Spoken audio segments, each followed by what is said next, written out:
station is on. It takes you by the old fire station. It takes you by the first power company building that produced power here in Wetumpka. Then takes you down by the Methodist Church and shows the Sewell home, the big two-story home there.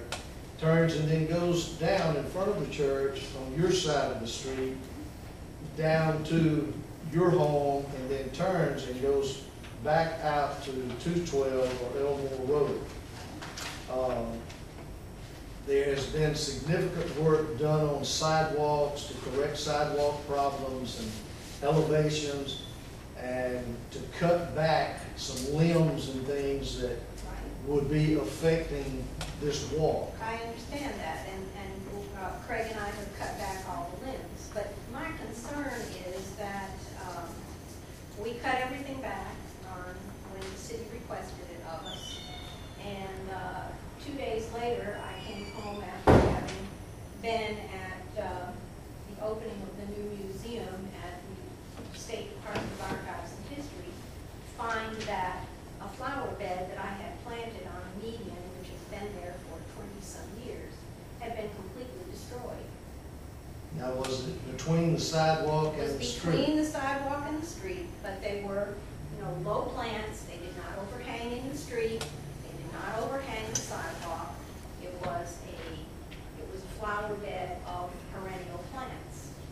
And I would like to present to the city an invoice to pay the replacement of the plants which were destroyed by the city.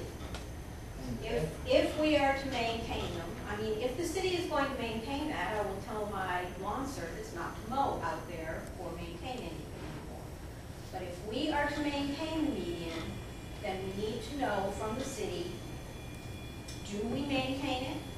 And if so, I see lots of people who have small flower beds around mailboxes, and I had some around a small tree down by my garage.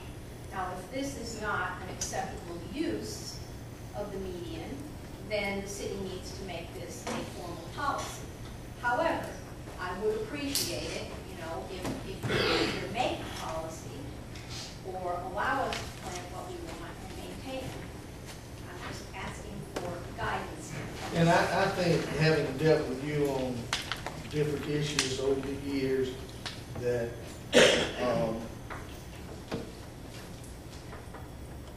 I think what the city was attempting to do was to make the eye appeal for the city of Wetumpka on that particular day the best that it could possibly do. Bare dirt ground is not really aesthetically pleasing here. Okay, and I understand that. Where you do maintain that area, there are a lot of people who do not. So they would maybe cut it periodically. Sometimes they would, sometimes they would not. We did Tallahassee Street and Tuskegee Street. We try to do it every year when we have this walking home display. Right. We try to do that, and we've been complimented quite often about how good the city looks when we do that. We actually edge the sidewalks to get the grass out of the cracks in the sidewalks. So if we got a little out of line in what we did down there around your tree, I'm sure we can take care of this. Well, I would appreciate it because, Craig and I are very willing to replant and we will maintain it in the future. But now, a lot of times, and you know this yourself, being involved like you've been, that in a historical district, you probably don't push the envelope quite as much as you would if you were down in Meadowbrook and Brookside and areas like that, because your historical districts over the years, a lot of planning was done out there on these right-of-ways, and they were there probably before some of the rules came along. exactly. And so I'm sure I apologize on the city's behalf if we did something that disturbed what you have, and you have me a list of these things, and I'm sure we can replace these things for you. Thank you. And we'll be happy to work with you on that. Did they have any discussion with you, because I'm not privy to any of this, but did they have any discussion with you at all on those days that they were out there? Well, the day that they destroyed the bed, I was in Montgomery, so there was no discussion with me that day. On the Wednesday, when they came to trim the shrubbery, they had discussion with me and they had discussion with Craig, and they said, trim the shrubbery so that nothing overhangs the sidewalk. Nothing overhangs the street, nothing overhangs the sidewalk, because we need a clear view. These plants were, 18 inches high. They were not overhanging the sidewalk. There was no reason at all for the city workers to destroy them. None whatsoever. And I agree with you that there are other areas throughout the city where there are plantings on that easement area between the sidewalk and the street. But we will address this. Sorry for any inconvenience for you, but we'll take care of it. Thank you. Okay? Thank you. Any other public comment? Yes, sir, Mr. Bell. On that, do we have problem with increasing our water bill, but this is my water was like majority of the time. Okay, now where do you live? 600 North Bridge Street. North Bridge? Yes, sir. I think that project is about to begin. We're not in the water business. It's a separate entity altogether from us. But that project should be beginning in a couple of weeks. Been a lot of red tape to go through with the state. We do not own that road out there. North Bridge Street is a state highway, a state street. So we do have all those easements worked out, and they will be in there replacing that water line, which hopefully is going to clear up this situation. I appreciate it. Thank you. Yes, ma'am. Mayor? And I live on Osceola, and mine is the same color, but I forgot to bring it tonight. I'm darker sometimes, but I was listening to her, she was saying about the limbs hanging over on the sidewalk.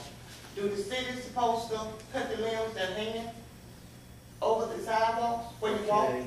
Oh, a lot of times. I'm on Osceola and pick on tree, limb hanging. If you walk in the sidewalk, the kids coming down, they got to duck their head down to walk down. Which end of Osceola are you on? East. Okay, so from North Bridge back down Osceola? Mhm. Okay. And it's a, Sometimes the property owners do this themselves. but this Sometimes. property owner not gonna do it. Okay. Lynn, would you make a note of that to where they can look at this and see? Here you go again, you want some limbs cut, and then we got some other people that doesn't want any limbs cut, so. Well, So I did read them talking about it because I didn't know that they do it or not. I cut them myself, but like I said, I don't have no equipment to cut them with. But, and the way they hanging, every time I go in my drive, it's knocking my antenna on my car, when it's switching and swapping and going on and hitting the top of it. So that's when I'm complaining. If they can cut it, it needs to be cut. But the owner of it is not gonna cut it. If it's on the right of way, you live next door to Bruce? Yes. Okay. If it's on the right of way, I'm sure that we can help you with that. We would probably like for you to be there I will. at the point in time that we attempt, to do this. But Well, what you mean by the right of way, like? usually there's from the center of the road, from the center of the street, if it's a 60-foot street, most of them 60, 66. some of them are 30. 30. But if you start in the middle of the street, then there should be so many feet from the middle of the street, and we would have maps to show that. Like where I live, I cut the grass, I edge my curb, probably about a 4 or 5 foot area. That's not my property. That's an easement for the city, but we always use it as our yard. Yeah. And that's a lot of the case throughout the city. Okay, Randy? My name's Randy Winkle. I'm the commissioner of the Wetumpka Youth League, which is over the softball and the baseball. And I just want to talk just a minute about the Wetumpka Sports Complex. I mean, we got a diamond in the rough out there. It's up to the city, whether we polish that up